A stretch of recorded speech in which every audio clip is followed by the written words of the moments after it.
सजन रे झूठ मत बोलो, खुदा के पास जाना है, ना हाथी है ना घोड़ा है, वहाँ पैदल ही जाना है।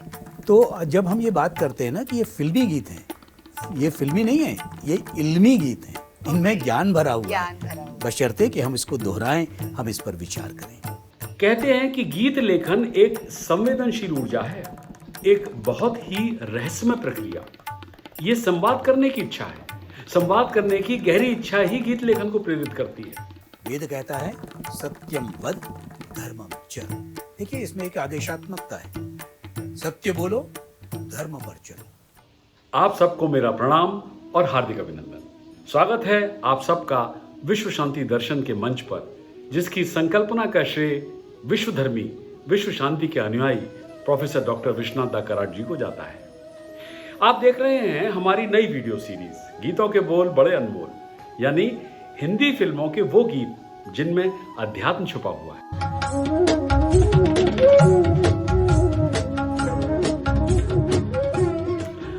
इस प्रोग्राम को बनाने का इंस्पिरेशन मिला है डॉक्टर सुनील देवधर की पुस्तक बड़े अनमोल गीतों के बोल से।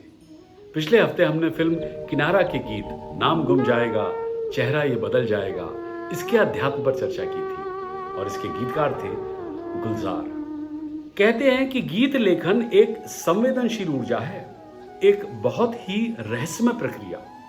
ये संवाद करने की इच्छा है, संवाद करने की गहरी इच्छा ही गीत लेखन को प्रेरित करती है। 1940 के दशक के अंत में बंबई के एक मुशायरे में राज कपूर ने एक युवक को जलता है पंजाब नामक कविता सुनाते हुए सुना।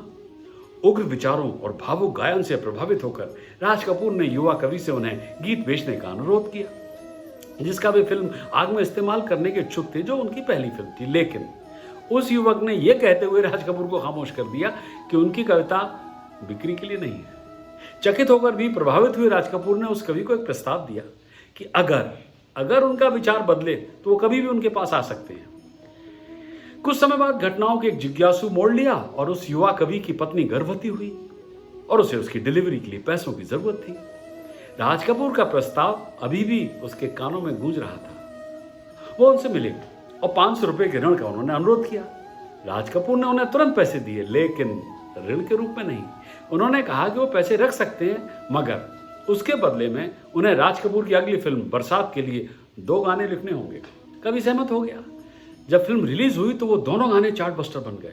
इनमें से एक के बोल हैं बरसात में मिले हमसे तुम, तुमसे मिले हम, और दूसरे गीत थे पतली कमर है तिरछी नजर है। वो युवक था शंकर दास केसरी लाल और उसने गीतकार शैलेंद्र के रूप में हिंदी फिल्मों की दुनिया में अपना कदम रखा। शैलेंद्र ने जीवन के शुरुआती दिनों में कठिन समय देखा और जब युवा शैलेंद्र गरीबी से जूझ रहे थे, तब उन्होंने अपनी बहन और अपनी मां को बीमारी के कारण खो दिया। अपनी मैट्रिक के बाद उन्होंने जीविकोपार्जन के लिए मुंबई की ओर रुख किया, वहां रास्ता बनाया।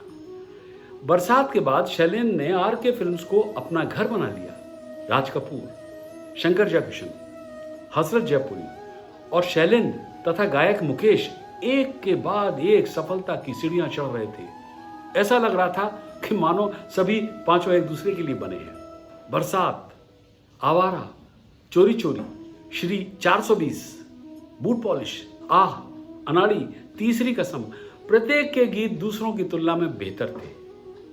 शैलेंद्र की गुणवत्ता इसी बात से आंकी जा सकती थी कि उनमें कहानी या स्थिति के सार को सरल सुंदर शब्दों में व्यक्त करने की अद्भुत क्षमता थी। एक बार राज कपूर उन्हें कहानी लेखक के अब्बास से मिलाने ले गए। कहा जाता है कि अब्बास ने शैलेंद्र की अनदेखी करते हुए कुछ घंटों में एक नई कहानी सुना दी। कथा के अंत में राज कपूर ने शैलेंद्र से पूछा कि उन्हें इससे क्या बनाया है इस वार्तालाप के दौरान। शैलेंद्र ने उत्तर दिया, गर्दिश में था, आसमान का तारा था, आवारा था। अपने 2 घंटे के वर्णन को 2 पंक्तियों में संक्षेप में सुनकर एक हैरान अब्बास ने महसूस किया कि उसने शांत व्यक्ति को बहुत कम आंका था। इसके बाद जब इस कहानी को आवारा फिल्म में बनाया गया तो इन पंक्तियों ने थीम सॉन्ग्स का रूप ले लिया। यही तोहफा था जिसने शैलेंद्र को थीम सॉन्ग स्पेशलिस्ट बना दिया, यानी टाइटल सॉन्ग स्पेशलिस्ट। या गर्दिश में हूँ आसमान का तारा। बरसात, आवारा, गाइड, जंगली, दूर का राही और कई अन्य फिल्मों में उनका थीम सॉन्ग खूबसूरती से पूरी कहानी के लिए एक टोन सेट करता है। कभी कभी उन्हें केवल एक फिल्म का थीम सॉन्ग लिखने के लिए भी रोपित किया जाता था, जबकि अन्य गीत किसी और गीतकार द्वारा लिखे जा रहे थे उस फिल्म के लिए। जब आप कांटों से खींच के ये आंचल गाइड 1965 का गीत सुनते हैं तो आप जीने की इच्छा को फिर से खोजने पर रोजी की मुक्ति और खुशी की भावना महसूस करते हैं। पूछो ना कैसे मैंने रैन बिताई, मेरी सूरत तेरी आंखें 1963 में बनी थी ये फिल्म। उसका हर शब्द करुणा से टपकता है। और फिर सजन रे झूठ मत बोलो, तीसरी कसम, जो 1966 में बनी थी, कवि आपको सत्य के मार्ग पर चलने का आह्वान करता है। तो आज के एपिसोड में शैलेंद्र के लिखे हुए गीत सजन रे झूठ मत बोलो खुदा के पास जाना है, इसी पर चर्चा करेंगे, इसके अध्यात्म पर चर्चा करेंगे।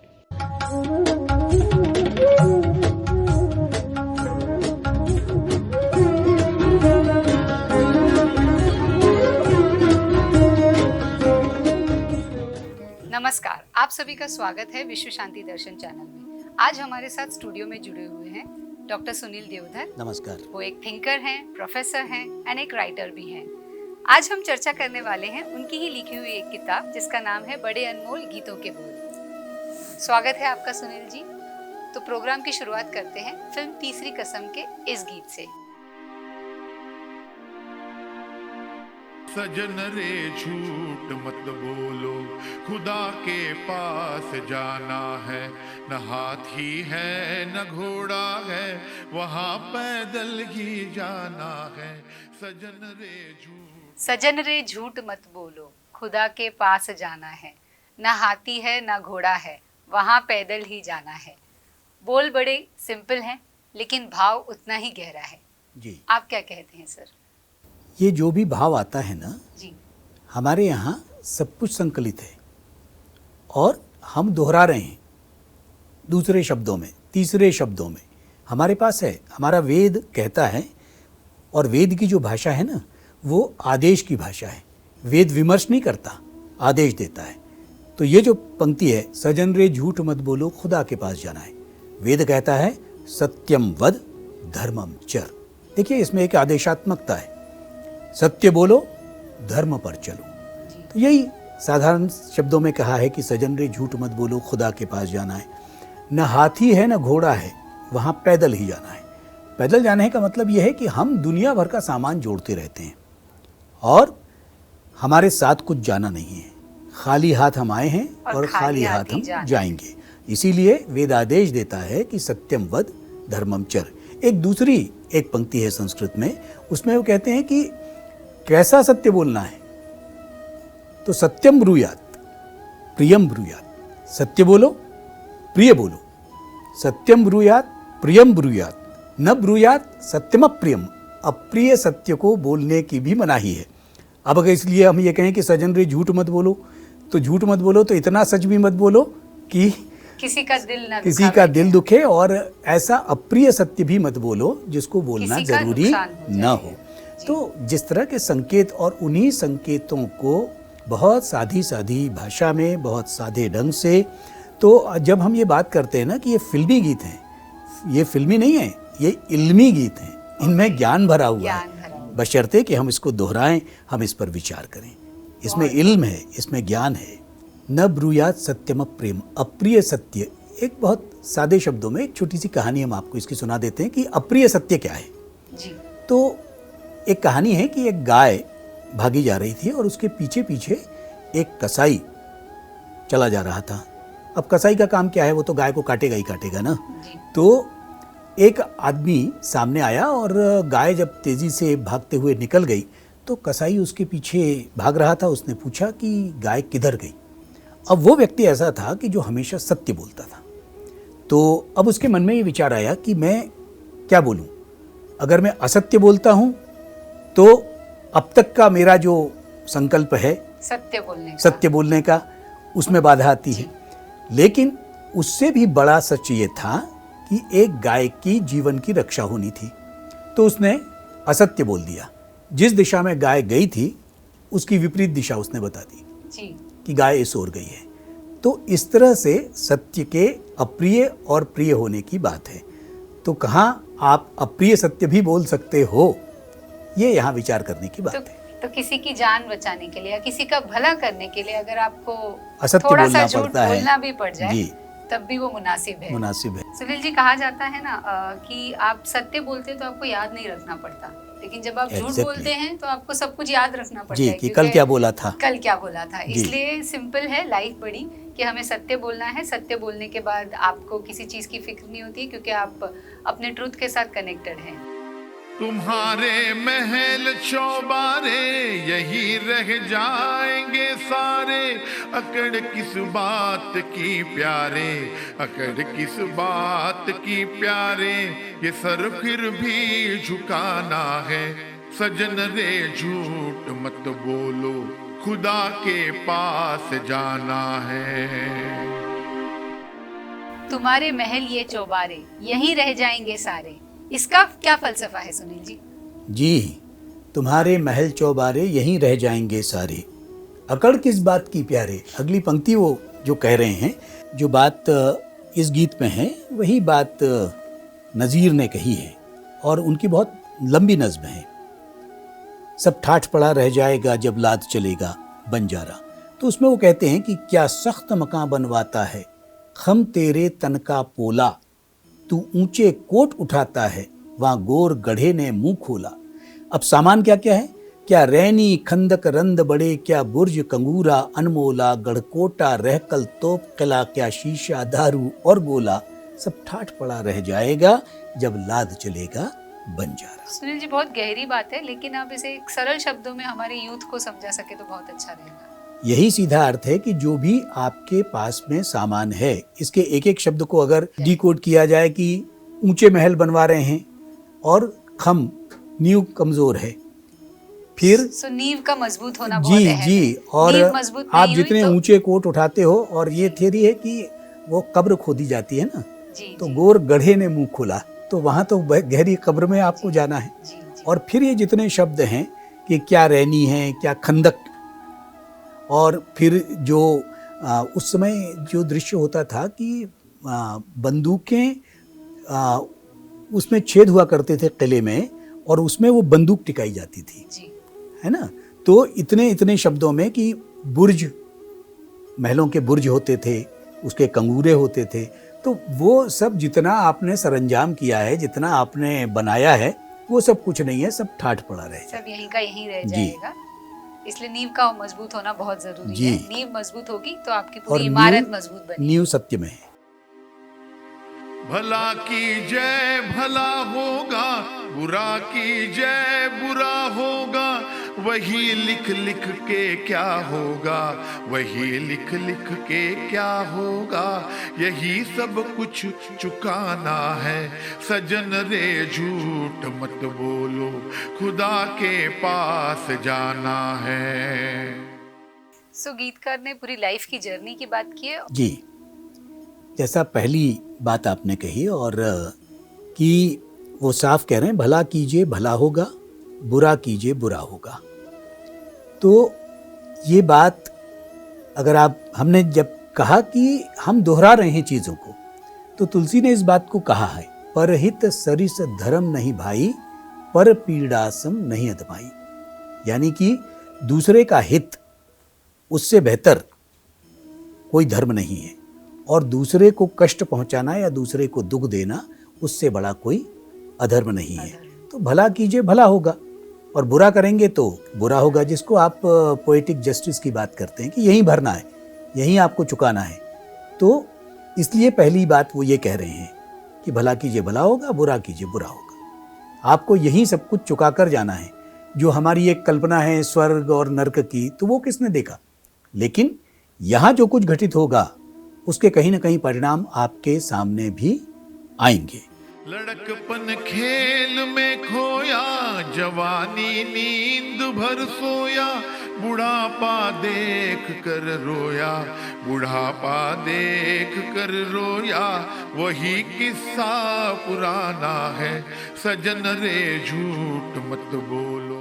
गाने के दूसरे अंतरे में गीतकार कहते हैं, लड़कपन खेल में खोया, जवानी नींद भर सोया, बुढ़ापा देख कर रोया। इस गाने का फलसफा समझते हैं सुनील जी से। कि लड़कपन खेल में खोया, जवानी नींद भर सोया, बुढ़ापा देख कर रोया। हमारे यहाँ 4 अवस्थाओं में जीवन को बांटा गया। पहला बचपन, दूसरा जवानी या युवावस्था, तीसरा गृहस्थ आश्रम और चौथा है वानप्रस्थ। तो इन चारों अवस्थाओं के अलग अलग कर्तव्य भी हैं। बचपन में क्या करना है, जवानी में क्या करना है, गृहस्थ आश्रम में क्या करना है, और उसके बाद में गृहस्थ आश्रम के बाद में वानप्रस्थ है, यानी आपको सब कुछ छोड़कर आगे चला जाना है। हमारे यहाँ अरण्यक संस्कृति है ना, तो जंगल में चला जाना है, वानप्रस्थ वो है। तो इन चारों अवस्थाओं की बात वो कह रहे हैं, इसलिए कि और इन चारों अवस्थाओं में जो भी करने योग्य है वो आप नहीं कर रहे हैं। उस बात को गीतकार ने कहा है कि आपका बचपन भी व्यर्थ गया, आपकी जवानी भी बेकार चली गई, आपने अपनी गृहस्थी भी ठीक से नहीं की, और जब एकदम बुढ़ापा आ गया तब फिर आप रो रहे हैं। तो यही एक किस्सा बार बार दोहराया जाता है, तो इसे न दोहराना पड़े, क्योंकि एक बात प्रत्यक्ष होती है सामने और उसके अप्रत्यक्ष दूसरी बात होती है।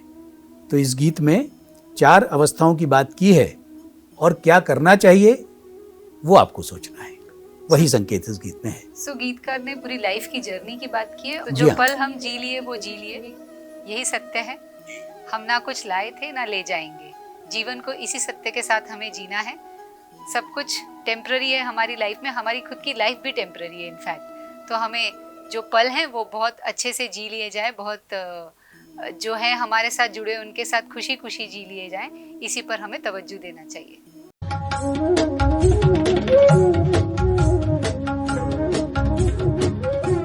आइए अब एक नजर डालते हैं लोकप्रिय गानों पर। प्यार हुआ इकरार हुआ, मेरा जूता है जापानी, चाहे कोई मुझे जंगली कहे, कांटों से खींच के ये आंचल, सुहाना सफर और ये मौसम हंसी, धरती कहे पुकार के, खोया खोया चांद खुला आसमान, ओरे माझी और हाय रे वो दिन क्यों ना आए। क्या समानता है इन गानों में। जी हाँ, सही अनुमान लगाया आपने। ये सभी गीत शैलेंद्र द्वारा लिखे गए हैं, लेकिन आश्चर्यजनक बारीकियां ये हैं, ये ऐसे गीत हैं जो उस दौर के कई सितारों के ऑन स्क्रीन व्यक्तित्व को परिभाषित करते हैं, जैसे नरगिस, राज कपूर, शम्मी कपूर, वहीदा रहमान, दिलीप कुमार, बलराज साहनी, देवानंद, अशोक कुमार, नूतन, लीला नायडू। आज भी जब आप इन अभिनेताओं के बारे में सोचते हैं तो ये गाने तुरंत दिमाग में आ जाते हैं। ये गीतकार की क्षमता के बारे में बहुत कुछ कहता है। शैलेंद्र पहले प्रमुख गीतकार थे जिन्होंने उर्दू और हिंदी की कठिन बोलियों का उदारतापूर्वक उपयोग करने की तत्कालीन सामान्य प्रथा से हटकर गीतों में सरल शब्दों का उपयोग किया। उन्होंने ज्यादातर सादे हिंदुस्तानी में एक संवाद शैली में लिखा, ये सुनिश्चित करते हुए कि उनके गीतों में सभी के साथ तालमेल बैठ जाए। शैलेंद्र के गीत सरल हैं, लेकिन शायद ही सरलीकृत हैं। वास्तव में वे अक्सर गहरे विचारों और समृद्ध कल्पना को धारण करते हैं। शैलेंद्र को सिनेमाई माध्यम की अद्भुत समझ थी। उनके शब्द स्थिति के इर्द गिर्द कसकर लपेटे जाते हैं और कहानी को आगे बढ़ाते हैं। वास्तव में उनके गीतों को संगीत में पटकथा के रूप में देखा जा सकता है। और फिर वो दिन भी आया जब फणीश्वर नाथ रेणु की कहानी मारे गए गुलफाम से प्रेरित शैलेंद्र निर्माता बने। उन्होंने तीसरी कसम फिल्म का निर्देशन करने के लिए बसु भट्टाचार्य को चुना, लेकिन जल्दी उन्होंने महसूस किया कि उनके जैसा रचनात्मक और गहरा संवेदनशील व्यक्ति फिल्म निर्माण के लिए नहीं बना है। तीसरी कसम को बनने में 4 साल लगे थे। जब फिल्म अंततः 1966 में रिलीज हुई तो फिल्म बॉक्स ऑफिस पर डूब गई। जी हाँ, शैलेंद्र की कमर टूट गई और वहीं से उनका जीवन नीचे की ओर बढ़ता गया। उन्होंने जमकर शराब पीना शुरू कर दिया। लिखने के मूड में न होने के कारण उन्होंने कई असाइनमेंट ठुकरा दिए। 14 दिसंबर 1966 को संगीत प्रेमियों से किए गए कई वादों को अधूरा छोड़ते हुए 43 वर्ष की उम्र में उनका निधन हो गया। जब तीसरी कसम ने उस वर्ष की सर्वश्रेष्ठ फिल्म के लिए राष्ट्रपति का स्वर्ण पदक जीता तो वो पुरस्कार लेने के लिए आसपास नहीं थे। आज इस फिल्म को कहानी के काव्यात्मक उपचार के लिए एक क्लासिक माना जाता है। हालांकि उन्होंने हिंदी फिल्मों में सिर्फ 17 साल काम किया, लेकिन उन्होंने अनंत काल के गीत लिखे और जब तक मानव जीवन आनंद, दुख, प्रेम, मित्रता, असफलता, विजय, हानि, हास्य, महत्वाकांक्षा, संघर्ष और 100 अन्य रंगों से रंगा हुआ है, हम शैलेंद्र के गीत सुनते, गाते और मनाते रहेंगे। और इसी के साथ गीतों के बोल बड़े अनमोल की आज की श्रृंखला को देते हैं विराम। सब्सक्राइब कीजिए और देखते रहिए गीतों के बोल बड़े अनमोल, ओनली ऑन विश्व शांति दर्शन। बात हर बात को नहीं कहते, कोई बात मुश्किल से बात होती है। तो वो जो मुश्किल से होने वाली बात है, वो तो जब कहीं 100 बातें हो जाएंगी तब एक कहावत बनती है 100 बात की एक बात। कुछ तो लोग कहेंगे, लोगों का काम है कहना, छोड़ो बेकार की बातों को, कहीं बीत न जाए रहना। और आज के गीतकार हैं आनंद बख्शी।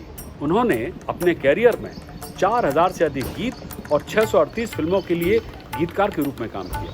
कबीर ने कहा ना, बुरा जो देखन में चला बुरा न मिलिया कोई, जो दिल खोजा अपना उससे बुरा न कोई।